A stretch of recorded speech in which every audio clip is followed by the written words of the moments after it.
ಈ exit ಪೋಲ್ನಲ್ಲಿ NDA ಅಧಿಕಾರಕ್ಕೆ ಬರುತ್ತೆ ಎಂಬ ವಿಚಾರಕ್ಕೆ ಸಂಬಂಧಪಟ್ಟಂತೆ ಕಲಬುರಗಿಯಲ್ಲಿ ಸಚಿವ ಪ್ರಿಯಾಂಕ್ ಖರ್ಗೆ ಪ್ರತಿಕ್ರಿಯೆ ಕೊಟ್ಟಿದ್ದಾರೆ.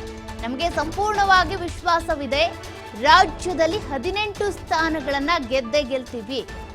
28 ಲೋಕಸಭಾ ಕ್ಷೇತ್ರಗಳಲ್ಲಿ 18 ಲೋಕಸಭಾ ಕ್ಷೇತ್ರಗಳನ್ನ ನಾವು ಗೆಲ್ತೇವೆ ಅಂತ ಪ್ರಿಯಾಂಕ್ ಖರ್ಗೆ ಅವರು ಹೇಳಿದ್ದಾರೆ. ವಿಧಾನಸಭಾ ಚುನಾವಣೆಯಲ್ಲಿ ನಾವು 100 ಸೀಟು ದಾಟಲ್ಲ ಅಂದಿದ್ರು.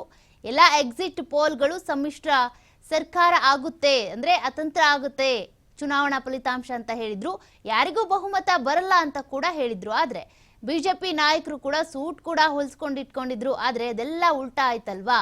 ಹಾಗಾಗಿ 48 ಗಂಟೆಯಲ್ಲಿ ಫಲಿತಾಂಶ ಬರುತ್ತೆ. ಜನ ಏನ್ ತೀರ್ಪು ಕೊಟ್ಟರು ಕೂಡ ಎಲ್ಲರೂ ತಲೆ ಬಾಗ್ಲೇಬೇಕು ಅಂತ ಸಚಿವ ಪ್ರಿಯಾಂಕ್ ಖರ್ಗೆ ಅವರು ಪ್ರತಿಕ್ರಿಯೆ ಕೊಟ್ಟಿದ್ದಾರೆ. ಅಧಿಕಾರಕ್ಕೆ ಬರುತ್ತೆ ಅಂತ ಹೇಳಿದ್ರು. ನೋಡಿ, ಎಕ್ಸಿಟ್ ಪೋಲ್ಗಳು ಬರ್ತವೆ ಹೋಗ್ತವೆ. ಎಕ್ಸಿಟ್ ಪೋಲ್ಗಳು ಒಂದು ಮಾರ್ಗಸೂಚಿ ಥರ ಇತ್ತೀಚೆಗೆ ಜನರು ನೋಡ್ತಾ ಇದ್ದಾರೆ. ಹೋದ ಬಾರಿ ನಮ್ಮ ರಾಜ್ಯ ಚುನಾವಣೆಯಲ್ಲಿ ಯಾರೂ ಕೂಡ ನಾವು 100 ದಾಟ್ತೀವಿ ಅಂತ ಅನ್ಕೊಂಡಿರ್ಲಿಲ್ಲ.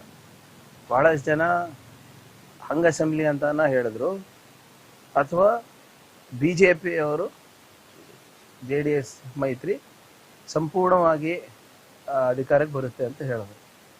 ಎಲ್ಲರೂ ಭಾಳ ಜನ BJP ನಾಯಕರು ಸೂಟ್ ಕೂಡ ಹೊಲಿಸ್ಕೊಂಡಿದ್ರು. ಏನಾಯಿತು? ಜನರ ಎಕ್ಸಿಟ್ ಪೋಲ್ ಇಸ್ ಇಂಪಾರ್ಟೆಂಟ್. ಈಗ ಇನ್ನೇನು 48 ತಾಸಿದೆ. ಈ ಎಕ್ಸಿಟ್ ಪೋಲಿಗೆ ಮತ್ತು ಜನರ ಎಕ್ಸಿಟ್ ಪೋಲಲ್ಲಿ ಏನು ಬರುತ್ತೆ ಅಂತ ನೋಡೋಣ.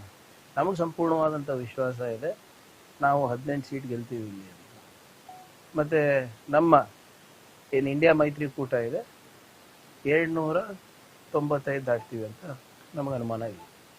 ಸರಿ, ಇದೇ 48 ತಾಸಲ್ಲ. ನನ್ನ ಜನರ ಅಭಿಪ್ರಾಯ ಏನು ಬರುತ್ತೆ, ಅದು ತಿರುಪು ಏನೇ ಇದ್ರೂ ಕೂಡ BJPನೂ ತಲೆಬಾಗಬೇಕು, ನಾವು ತಲೆಬಾಗಬೇಕಲ್ಲ. ನೋಡಿ, ಎಕ್ಸಿಟ್ ಪೋಲ್ಗಳು ಬರ್ತವೆ ಹೋಗ್ತವೆ.